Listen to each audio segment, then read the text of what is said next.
নমস্কার, শুভ্রার Bengali story telling channel থেকে আজকে আবার হাজির হয়েছি বনফুলের লেখা ছোট্ট ছোট্ট দুটি গল্প নিয়ে।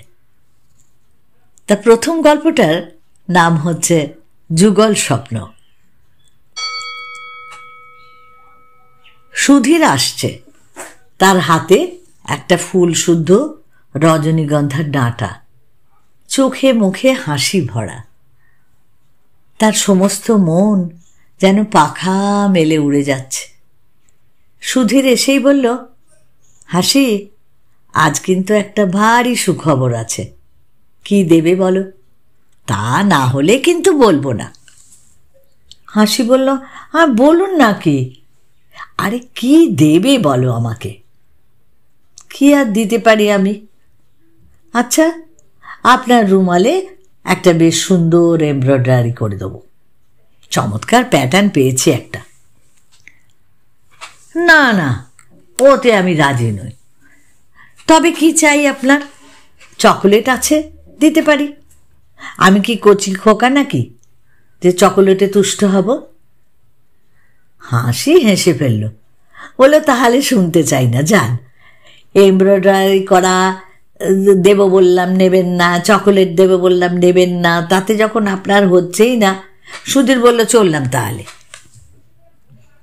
হাসি আবার ডাকলো, বলবেন না কিছুতেই? একটা জিনিস পেলে বলতে পারি, সেই যে সেদিন যা চেয়েছিলাম, বলে সে একটা অর্থপূর্ণ দৃষ্টিতে হাসির পানে চেয়ে হাসল। হাসি হঠাৎ লজ্জা পেয়ে সামনে নিল, বলে, আপনাকে তো বলেছি তা হয় না। কিন্তু সুধীরের মুখের দিকে চেয়ে সে খুব ভয় পেল। সে শুনল সুধীর বলছে, মনে করেছিলাম খবরটা খুব লঘু হাস্য পরিহাসের মধ্যে দিয়ে প্রকাশ করব, কিন্তু পারলাম না। মাফ করো আমায়। শুনে এলাম তোমার বিয়ে সাঁতরাগাছিতে সেই পাত্রটার সঙ্গে ঠিক হয়ে গেছে। বলেই সুধীর চলে গেল। হাসি ডাকলো, সুধীর দা, ও সুধীর দা, শুনে যান। সুধীর ফিরে আসে। এবার দ্বিতীয় পর্বে বলি, অলকা এসেছে। সেই অলকা যাকে একবার দেখবার জন্য অজয় সমস্ত দিন অপেক্ষা করত, কখন সন্ধেবেলায় সে আসবে। অলকা এসে বলছে, আচ্ছা অজয়দা, ইংরেজিতে পেট বলে কোনো কথা আছে নাকি? অজয় বলল, হ্যাঁ আছে, পেট মানে মাথা। সত্যি? অভিধান খুলে দেখো, পেট মানে মাথা। আমাদের বরুণাদি তাহলে ঠিক বলেছেন তো? অজয় বলল, আচ্ছা মুন্ডুর ইংরেজি কি বলো তো? অলকা মিটিমিটি তাকিয়ে বলল, হেড। হেড মানে তো মাথা, মুন্ডুর মানেও তো মাথা। অজয় হেসে বলল, এই বুঝি তোমার বাংলা ভাষার জ্ঞান? মাথা আর মুন্ডু বুঝি এক বস্তু? অলকা হেসে বলল, তফাৎ কি? অজয় গম্ভীরভাবে বলল, তোমার সঙ্গে আর ওই পাঁচি ধোপানিটার কোনো তফাৎ নেই। তাহলে বলো, দুজনেই তো মেয়ে মানুষ। অলকা জিজ্ঞাসা করলো, পাঁচি ধোপানি এবার কে? ওই যে তোমাদের গলিটার মোড়ে একজন ধোপার মেয়ে আছে না, কম বয়স, তোমারই বয়সী হবে। অলকা একটা বক্র হাসি হেসে বলল, আজকাল অজয়দা দেখছি সমস্ত জিনিসই বেশ পুঙ্খানুপুঙ্খ রূপে দেখতে আরম্ভ করেছেন, ধোপানি পর্যন্ত বাদ পড়ছে না। অজয় বলল, নিশ্চয়, নিজের জিনিসটা যে ভালো সেটা যাচাই করে দেখে নিতে হবে না? কে আপনার নিজের জিনিস? আছে একজন। অলকা হঠাৎ অন্যমনস্ক হয়ে পাশের টেবিলটা গোছাতে লাগলো। অজয় জানলা দিয়ে অকারণে বাইরের দিকে চেয়ে রইল। দুটো স্বপ্ন দুজনে দেখছে। অত্যন্ত ঘনিষ্ঠভাবে দুজন পাশাপাশি শুয়ে আছে। হাসির হাতখানা অজয়ের বুকের উপর। হাসি ও অজয় স্বামী স্ত্রী। এবার বলছি দ্বিতীয় একটি গল্প, ভেতর ও বাইরে। আমাদের মন সাধারণত দুটো ভাগে বিভক্ত। এক ভাগ হচ্ছে বাইরের আর অন্য ভাগ ভেতরের। মনের যে দিকটা বাইরের সেটা ভদ্র, তা সামাজিক এবং সভ্য। ভেতরের মনটা কিন্তু সবসময় সভ্য সামাজিক নয়। তার চাল চলন, চিন্তা প্রণালী বিচিত্র। বাইরের মনের কার্যকলাপ দেখে ভেতরের মন কখনো হাসে, কখনো কাঁদে, আর ক্বচিৎ সায় দেয়। দুই ভাগের কলহ নিত্য নৈমিত্তিক। রামকিশোরবাবুর ভেতরের মনটা বহুকাল ব্যাধি মৃত্যু পায়। বাইরের মনের অত্যাচারে সেটাকে জড়ো জড়ো করে ফেলেছে। রামকিশোরবাবু উকিল। খুনিকে বাঁচাবার জন্য মিথ্যে সাক্ষী সৃষ্টি করবার প্রয়াস, বড়লোক জমিদারের থেকে গরিব প্রজার সর্বনাশ সাধন, জাল উইল সৃষ্টির পরামর্শ দান, এরকম সর্বপ্রকার কাজেই তিনি বাইরের ব্যবহারিক মনটার সাহায্য নিয়েছেন। ভেতরের মনটা প্রথম তীব্র প্রতিবাদ করে অনেক অনর্থ সৃষ্টি করেছিল।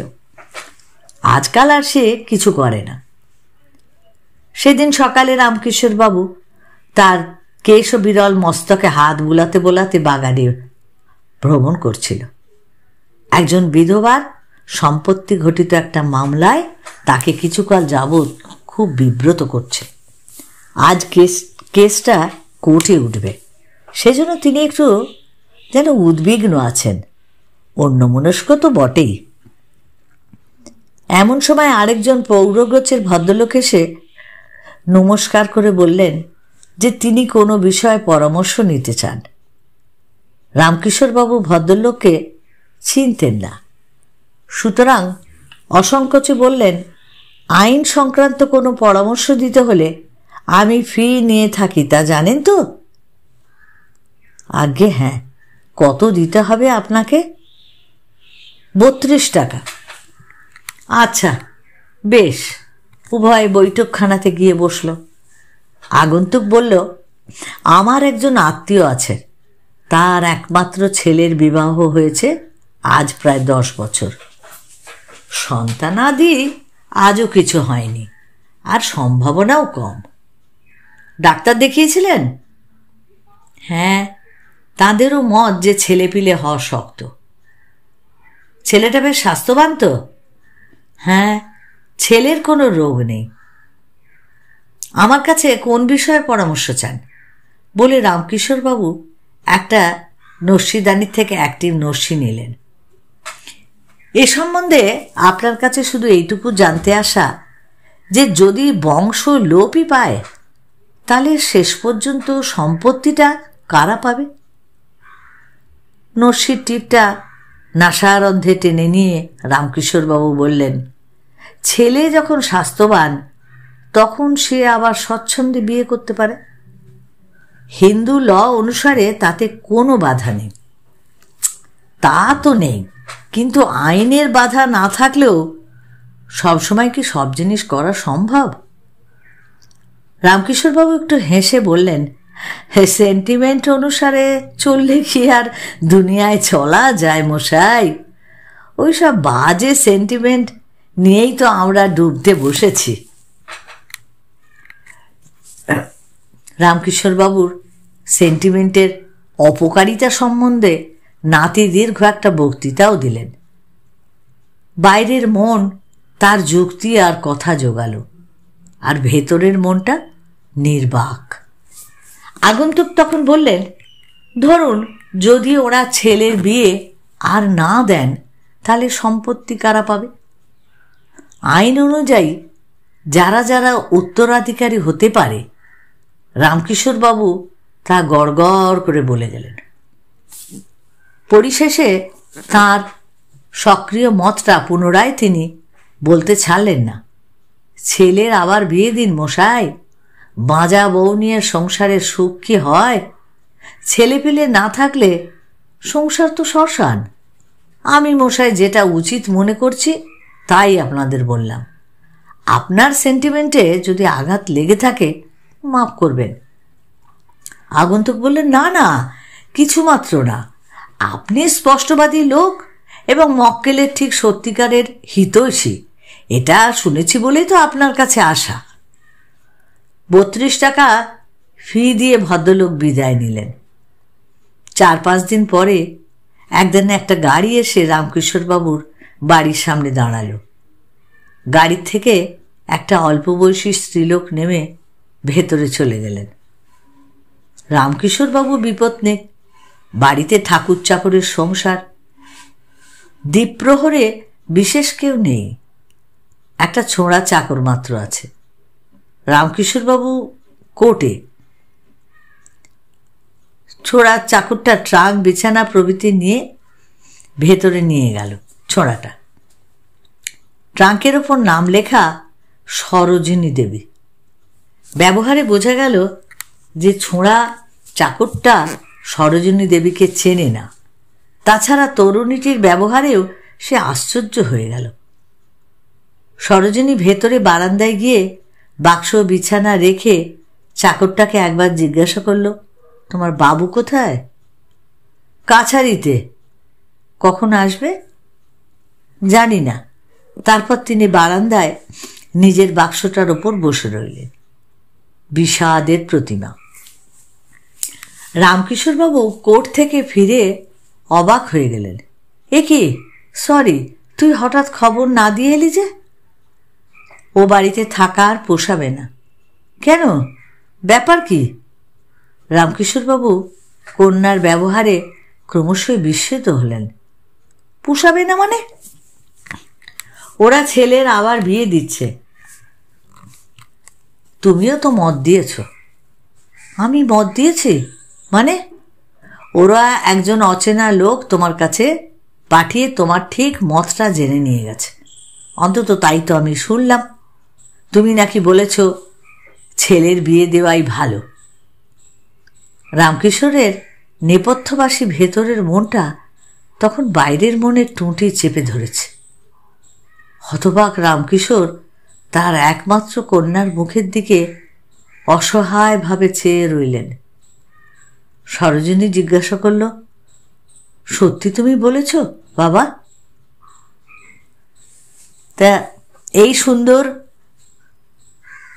গল্পগুলো বনফুলের যদি তোমাদের ভালো লাগে তাহলে তোমরা অবশ্যই লাইক করো, প্রিয়জনদেরকে শেয়ার করে দিও। আর যারা এখনো নতুন, সাবস্ক্রাইব করে প্লিজ প্লিজ একটু আমার পাশে থেকো। আর যারা সাবস্ক্রাইব করে আমার পাশে আছো বন্ধু হয়ে, তাদেরকে আমার অসংখ্য অসংখ্য ধন্যবাদ।